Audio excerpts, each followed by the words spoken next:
యెరూషలేము దేవాలయం గురించి ఒక చక్కని ఉపమానం ఉందండి. కానీ దాని నుంచి గొప్ప సందేశాన్ని స్వీకరించవచ్చు.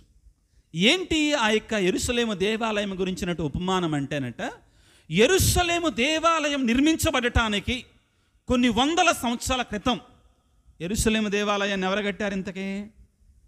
సొలొమోను మహారాజు. Very good.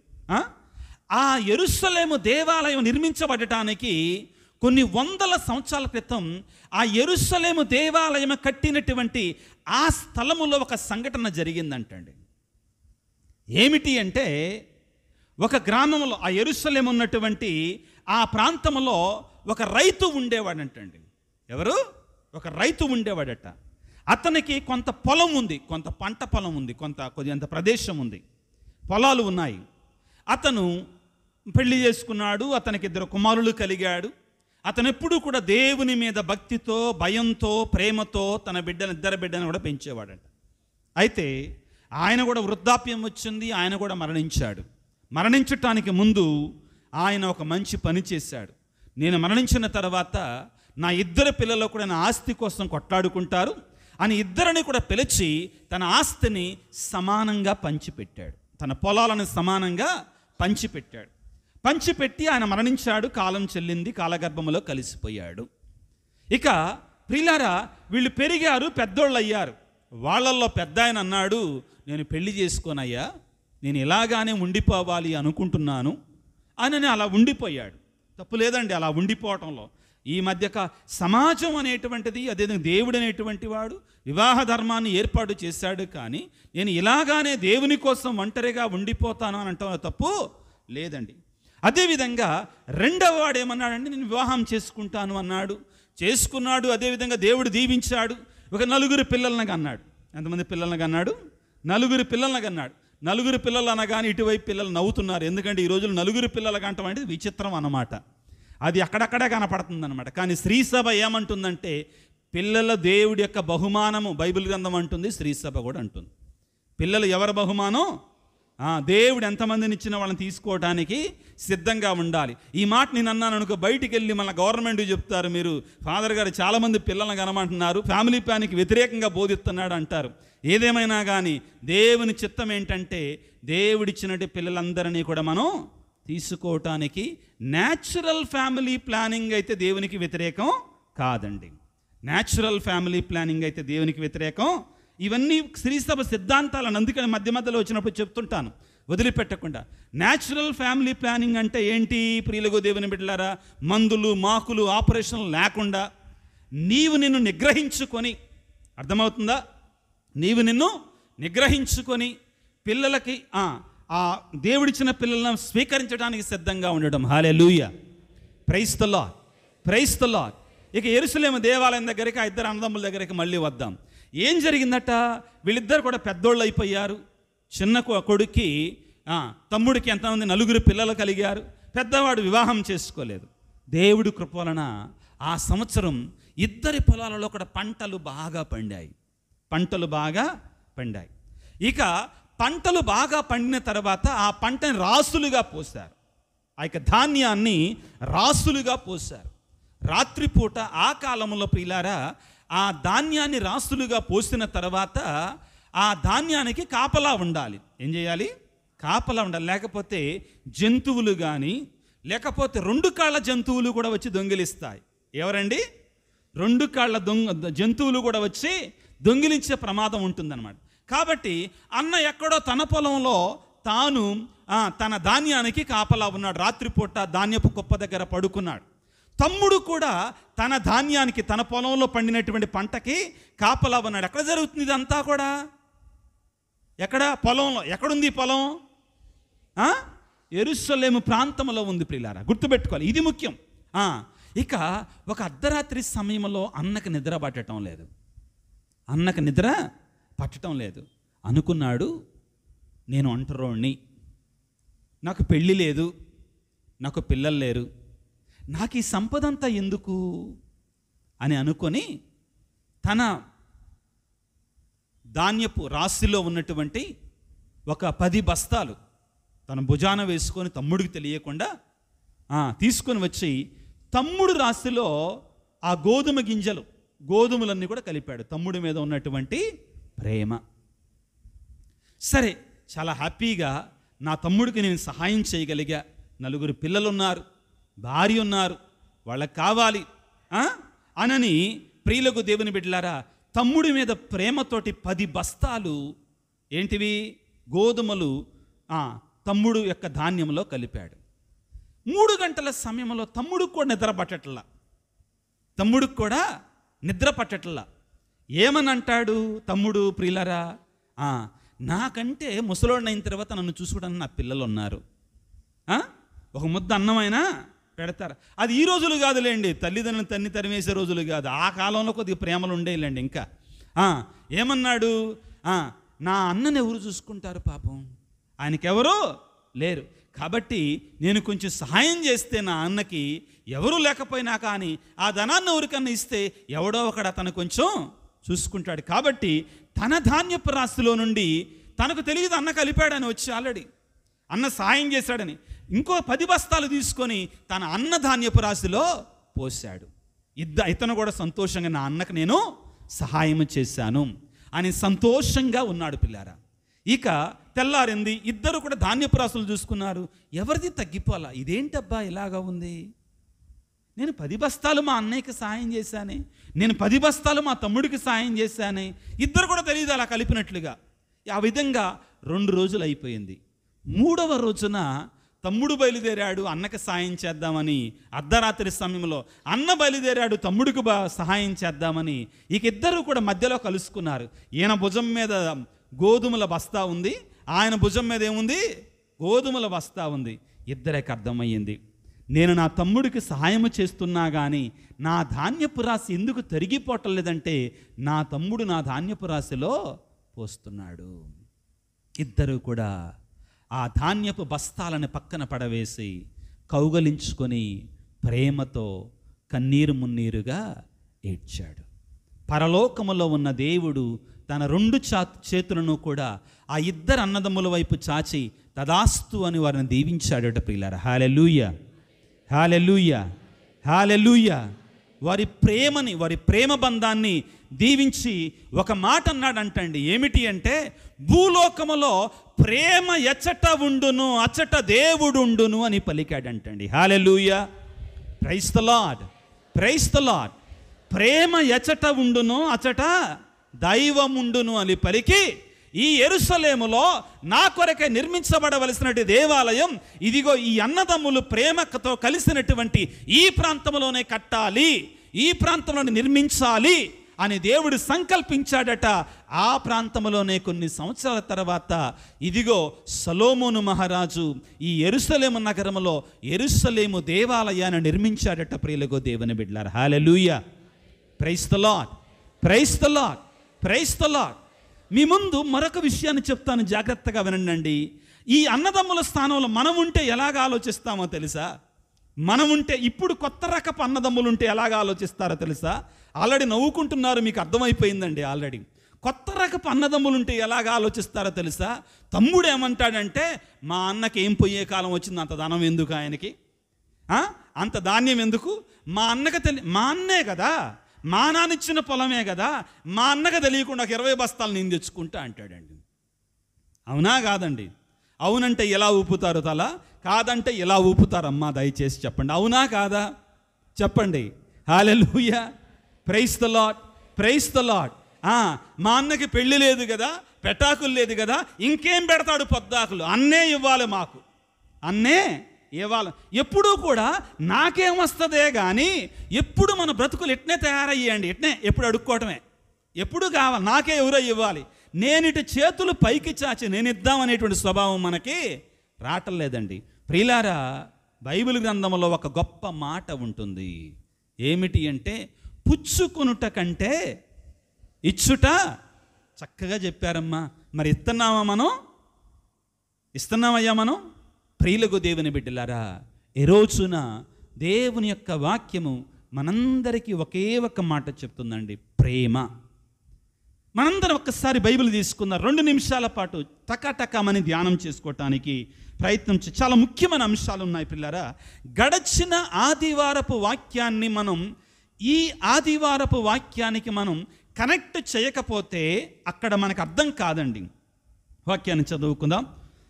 యోహాను సువార్త 15వ అధ్యాయం 1వ వచనాన్ని చదువుకుందాం. నేను నిజమైన ద్రాక్షావల్లిని. నిజమైన ద్రాక్షావల్లిని. మాట వినండి, ఏమంటున్నాడు? నేను నిజమైన ద్రాక్షావల్లిని. అందరూ చెప్పండి మరొకసారి, దయచేసి చెప్పండి. నేను నిజమైన ద్రాక్షావల్లిని. యేసు ప్రభు నేను ద్రాక్షావల్లిని అనొచ్చుగా, నిజమైన ద్రాక్షావల్లిని ఎందుకు అనాలి? యేసు ప్రభు ఐ యామ్ ద వైన్ అనొచ్చు కదా. Why should Jesus say I am the true vine అని ఎందుకు అనాలండి? ఎందుకు ఆయన ఐఎమ్ ద ట్రూ వైన్ అని ఎందుకు అనాలంటే, ప్రియులారా మాట కరెక్ట్ అయి ఉండొచ్చండి, కానీ ఇంకొంచెం వివరణలోనికి వెళ్ళటానికి ప్రయత్నం చేద్దాం. ఏమిటంటే, ఇంకా ద్రాక్ష అనబడేటువంటి కొన్ని వర్గాలు ఉన్నాయి ఆ కాలంలో. ఎందుకంటే సమయం లేదు కాబట్టి అందులోకి వెళ్ళట్లేదండి, ఉపోద్ఘాతం మాత్రమే ఇస్తున్నాను. పాత నిబంధన గ్రంథంలో దేవుడు ప్రియులారా ఇశ్రాయేలు ప్రజలని తన యొక్క ద్రాక్ష చెట్టుగా పోల్చాడు. అవునా కదా? చాలా సందర్భాలలో ద్రాక్ష తోటగా, ద్రాక్ష చెట్టుగా పోల్చాడు. కానీ ఆ ద్రాక్ష చెట్టు ప్రియులారా యజమానునికి ఫలాలు ఇవ్వనటువంటి చెట్టుగా మారిపోయింది. ఇశ్రాయేలు అనేటువంటి చెట్టు, ఇశ్రాయేలు అనే ద్రాక్ష తోట ప్రియులారా ఫలించనటువంటి, పనికిరానటువంటి, ఆ యొక్క యజమానుని మాట విననటువంటి, యజమానునికి లోబడినటువంటి, ఫలాలు ఇవ్వనటువంటి, సకాలంలో ఫలాలు ఇవ్వన పుల్లని పండ్లని ఇచ్చేటువంటి చెట్టుగా మారిపోయింది ఇశ్రాయేలు అనేటువంటి ద్రాక్ష తోట. ప్రియులకు దేవుని బిడ్డలారా, దీనిని మనం ప్రియులారా సరిగా గుర్తులేదు కానీ 80వ కీర్తన ఒకసారి తీసుకుందాం త్వరగా. యాక్చువల్లీ సబ్జెక్ట్ అది కాదు, కాకపోతే ఒక్క నిమిషం పాటు దాన్ని ధ్యానం చేసుకో. ఎందుకని యేసు ప్రభు నేను నిజమైన ద్రాక్షావల్లిని అని పలుకుతున్నాడంటే, ప్రియులారా ఇక్కడ మాట చదువుకుందాం. 8వ వచనాన్ని చదవండి ఎవరో ఒకళ్ళు. ఐగుప్తు నుండి నీవు ఒక ద్రాక్ష తీగను కొనివచ్చితివి, అన్యజాతులను వెళ్ళగొట్టి వారి దేశమున దానిని నాటితివి. ఎవరండి ఈ ద్రాక్ష తీగ? ఏమన్నాడు? ఎక్కడి నుంచి తెచ్చాడంటండి ఆయన్ని? ఆ తీగను ఎక్కడి నుంచి తెచ్చాడంట? ఇశ్రాయేలు ప్రజలను ఎక్కడి నుంచి తెచ్చాడు యేసు ప్రభు? దేవుడు పరలోక తండ్రి ఐగుప్తు దేశ బానిసత్వము నుంచి తెచ్చాడు. కాబట్టి ఇక్కడ తీగ అంటే ఎవరు? ఐగుప్తు నుండి నీ ఒక తీగను తెచ్చితివి. ఏంటి ఆ తీగ? ఇశ్రాయేలు అనేటువంటి జాతి. కాబట్టి ప్రియులారా ఇది మనం గుర్తుపెట్టుకోవాలి. ఎందుకు యేసు ప్రభువు నేను నిజమైన ద్రాక్షావల్లిని అంటున్నాడు అంటే, ఇశ్రాయేలు ప్రజలను కూడా దేవుడు తన యొక్క ద్రాక్ష తీగతో పోల్చాడు. కానీ ఏం జరుగుతుందండి? ఇశ్రాయేలు ప్రజలు పనికిరానటువంటి తీగలుగా మారిపోయారు. ఇశ్రాయేలు ప్రజలు పనికిరానటువంటి ద్రాక్ష చెట్లుగా మారిపోయారు. ప్రభువు ఏమంటున్నాడంటే, నేను అటువంటి ద్రాక్ష చెట్టుని కాదు. కాబట్టి అంటున్నాడు నేను నిజమైన ద్రాక్షావల్లి. ఆ ఒక్క మాట మీదే ఈరోజు మనందరం ప్రసంగాన్ని ముగించుకోవచ్చండి. కానీ ముందుకు వెళ్ళటానికి ప్రయత్నం చేద్దాం. ప్రియులకు దేవుని ఉంటారు. 15వ అధ్యాయం 2వ వచనాన్ని చదువుకుందాం. నా యందు ఫలింపని ప్రతి కొమ్మను ఆయన తీసివేయును. ఫలించు ప్రతి తీగ అధికముగా ఫలించుటకై ఆయన దానిని కత్తిరించి సరిచేయును. హల్లెలూయా, ప్రైజ్ ది లార్డ్, హల్లెలూయా, హల్లెలూయా. ప్రియులకు దేవుని బిడ్డలారా, ఈ ఆదివారం రోజున మనము నేర్చుకోవాల్సిన మరొక ముఖ్యమైనటువంటి సందేశం ఏమిటి అంటే, క్రైస్తవులు అనేటువంటి వారు అధికముగా ఫలించాలని దేవుని యొక్క కోరిక. ఎలా ఫలించాలండి? దయచేసి అందరూ చెప్పండి గట్టిగా. ఎవరు ఫలించాలి? నేను ఫలించాలి. చెప్పండి అందరూ కూడా. నేను కొద్దిగా దీవించబడతాం. దేవునికి ఇష్టం లేదో. ఎలా దీవించబడాలి? అధికముగా. దేవుడు ఎప్పుడిచ్చినా కానీ మనకి అధికంగానే ఇస్తాడండి. దేవుడు ఎప్పుడిచ్చినా కానీ మనకి అరకొరగా ఇచ్చే దేవుడు కాడు నీ దేవుడు. పిసినారి వాడు కాడు నీ దేవుడు. ఎప్పుడు కూడా దేవుడు నాకు ఇంతే ఇచ్చాడు అనుకో మాకో. నీ కోరికలు ఎంతే ఉంటున్నాయండి, నీ తలంపులు ఎంతే ఉంటున్నాయండి. మన దేవుడు సమృద్ధిగా ఇచ్చే దేవుడు అండి. చూడండి బైబిల్ గ్రంథాన్ని పరిశీలించండి. Hallelujah, praise the lord, praise the lord. ప్రభునందు ప్రియులకు దేవుని బిడ్డలారా, మన దేవుడు మనము అధికముగా దీవించబడాలని కోరుకునేటువంటి వాడండి, అధికముగా ఆశీర్వదించబడాలని కోరుకునేటువంటి వాడండి. మన దేవుడు ఎప్పుడూ కూడా అరకొరక ఇచ్చేటువంటి వాడు కాదు, ఏదో కొంచెం కొంచెం ఇచ్చే దేవుడు కాదండి, సమృద్ధిగా ఇచ్చే దేవుడు అండి మన దేవుడు. Hallelujah, praise the lord, praise the lord. నీ దేవుడు నమ్మదగినటువంటి వాడు, నీ దేవుడు సమృద్ధిగా ఇచ్చేటువంటి వాడు. ప్రియులకు దేవుని బిడ్డలారా, ఇశ్రాయేలు ప్రజలు ఇదిగో ఎడారిలో ఆకలితో ఉన్నప్పుడు వాళ్ళకి పంచభక్ష పరమాన్నాల కంటే శ్రేష్టమైన భోజనాన్ని ఇచ్చాడు. Hallelujah, praise the lord, praise the lord. వారికి ఆకలి దప్పికతో ఉన్నప్పుడు ఎక్కడి నుంచి ఇచ్చాడండి నీళ్లు? ఎక్కడి నుంచి ఇచ్చాడు? ఎక్కడి నుంచి? రాతి నుండి, రాళ్ల మధ్యలో వచ్చే నీరండి అతి శ్రేష్టమైన నీరండి. ఎట్లాంటి నీరు? శ్రేష్టమైన మంచి నీరండి. ఆల్కలైన్ వాటర్, విన్నారా? ఏ వాటరు? Alkaline water. మనకి ఆల్కలైన్ వాటర్ రావాలంటే ఎక్కడి నుంచి వస్తుందో తెలుసా? మీరు ఇటువైపు మీరు కిందికి వెళ్ళారనుకో, ఆ పొలాలు ఎక్కువగా ఉంటాయి కదా, కాలువలు ఎక్కువ ఉంటాయి కదా, అక్కడికి మొన్న 2 రోజుల పాటు ఉన్నాను. స్నానం చేస్తున్నా కానీ వాసన వస్తుంది. ఫాదర్ గారు కూడా వచ్చారు. మీరు అనుకుంటారు మెరక ప్రాంతంలో ఉన్నటువంటి వాళ్ళు, అటు నుంచి వచ్చిన వాళ్ళు ఏమనుకోమాకండి నా మీద మళ్ళీ. ఇప్పుడు మంచిది కదా, పంటలు బాగా పండుతాయి, సమృద్ధిగా ఉంటుంది, ఎప్పుడు పచ్చగా ఉంటుంది. అమ్మాయి పాజిటివ్ చెప్పాను కొద్దిగా వాటి కూడా అటువైపు గురించి. అంటే కొన్నిసార్లు నీళ్ళు ఎక్కువగా ఉన్నాయి కానీ అంత శుద్ధంగా మనకు కనబడవండి. కానీ ఇక్కడ నేను మాట్లాడేది ఏంటంటే, రాతి నుండి వచ్చిన నీరు ఎందుకు దేవుడు అక్కడ సాదృశ్యంగా ఉంచాడు అంటే, అతి శ్రేష్టమైన నీరు ప్రియులారా, అతి శుభ్రమైన నీరు రాతి నుండి వస్తుందండి. Hallelujah, praise the lord, praise the lord. మరొక కారణం ఏంటంటే, అసాధ్యాన్ని సుసాధ్యము చేయగలరు. బండ నుండి కూడా దేవుడు నీరు ఇవ్వగలడో, ఆ బండ ఎవరో కాదు, క్రీస్తు ప్రభువుకే సాదృశ్యంగా ఉంటుంది. దీన్ని కూడా మనం తెలుసుకోవాలి. అయితే ప్రియులకు దేవుని బిడ్డలారా, ఇక్కడ మనం తెలుసుకోవలసినటువంటి ముఖ్యమైన విషయం ఏమిటి అంటే, దప్పికతో ఉన్నప్పుడు దేవుడు సమృద్ధిగా వారికి నీటిని ప్రసాదించాడు. Hallelujah, praise the lord, praise the lord. దేవుని యొక్క వాక్యాన్ని బోధిస్తూ ఉంటే ఆ ప్రజలు ఆయన దగ్గర కూర్చున్నటువంటి వారికి ఆకలితో ఉన్నారని తెలుసుకొని 5 రొట్టెలు 2 చేపలు తీసుకొని 5,000 మందికి సమృద్ధి అయిన భోజనాన్ని ఇచ్చాడు. అరకొర భోజనాన్ని ఇవ్వలేదండి. ఏ భోజనాన్ని ఇవ్వలా? సగం సగం భోజనాన్ని ఇవ్వలా. ఎలా ఇచ్చాడు? సమృద్ధిగా. వాళ్ళందరూ బేవుమని తిని తేపిన తర్వాత ఎన్ని గంపలకు ఎత్తారండి? ఇంకా మిగిలిపోయినాయి అండి. సమృద్ధి కలిగిన దేవుడు ప్రియులారా, సమృద్ధి కలిగిన దేవుడు. ఆ తర్వాత ఇదిగో ప్రియులకు దేవుని బిడ్డలారా, అదే క్రీస్తు భగవానుడు కానాపల్లి పెళ్లి విందులో కొరత ఏర్పడినప్పుడు, తరిగిపోయినప్పుడు ప్రియులకు దేవుని బిడ్డలారా ఏం చేస్తున్నాడు? మామూలు నీటిని ద్రాక్షారసంగా, మామూలు ద్రాక్షారసంగా మార్చాలి. ఎలా మార్చాడు? శ్రేష్టమైన ద్రాక్షారసంగా మార్చాడు. Hallelujah, praise the lord, praise the lord. అందరినీ కుడి చేతిని గుండెల మీద పెట్టుకుని దయచేసి 1 నిమిషం పాటు కళ్ళు మూసుకుందాం. గట్టిగా నా తర్వాత చెప్పండి, నా దేవుడు నాకు, నా కుటుంబానికి సమృద్ధిగా ఇచ్చే దేవుడు, సమృద్ధిగా దీవించే దేవుడు. విశ్వాసంతో చెప్పండి బిడ్డలారా, నమ్మకంతో చెప్పండి. దేవుని దీవెన పొందాలి అనుకున్నటువంటి వారు నేను చెప్పే మాటను గట్టిగా, బలంగా, దృఢంగా విశ్వాసంతో చెప్పు బిడ్డ. దేవుడు నిన్ను దీవిస్తాడు. ఎందుకంటే వాక్యాన్ని పట్టి మనం దేవుని అడగాలి, వాక్యాన్ని పట్టుకొని మనం దేవుని అడగాలి. దేవుడు అంటున్నాడు, మీరు అధికముగా ఫలించాలి అంటున్నాడు బిడ్డలారా, మీరు అధికముగా దీవించబడాలి అంటున్నాడు. నీ ఉద్దేశం ఏదైనా, నీ కోరిక ఏదైనా కానీ నీ దేవుడు గొప్ప దేవుడు. నీ దేవుడు చేతగాని వాడు కాడు. నీకు సమృద్ధి ఇచ్చే దేవుడై ఉన్నాడు.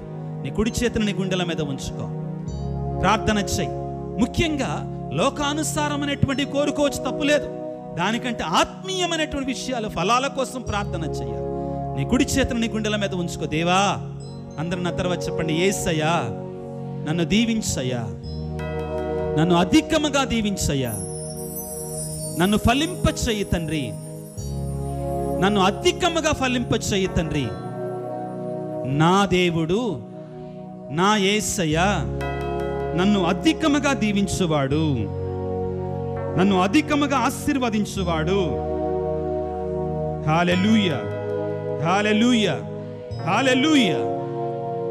అదే అధ్యాయం 8వ వచనాన్ని చదువుకుందాం. ఇప్పుడు నేను ఇప్పటి వరకు చెప్పిన మాటలకు అర్థం దొరుకుతుంది. మీరు అధికముగా ఫలించుట యందు నా తండ్రి మహిమపరచబడతాడు. బిడ్డలారా, దేవుడు ఎప్పుడు మహిమపరచబడతాడో మనం అధికముగా ఫలించినప్పుడే, మనం అధికముగా దీవించబడ్డప్పుడే.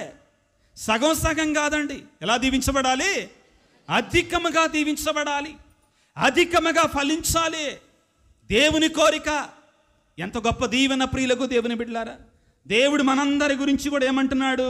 35 మార్కులు వద్దో, 100కి 35 మార్కులు వద్దో. ఎన్ని మార్కులు కావాలంటే 100కి 100 మార్కులు రావాలి. ఇది దేవుడి కోరిక. అయితే దీనిని మనం ప్రియులారా మన నిత్య అవసరాల కొరకై వినియోగించుకోవచ్చు. కానీ ప్రభు ఇక్కడ మాట్లాడేది ఆత్మీయ జీవితం అండి. దేని గురించి? ఆత్మీయ జీవితంలో ఫలించటాన్ని గురించి మాట్లాడుతున్నాడు. దేవుడట మహిమపరచబడతాడట. ఎప్పుడు మహిమపరచబడతాడు? మనం అధికముగా ఫలించబడినప్పుడు. ఎప్పుడు?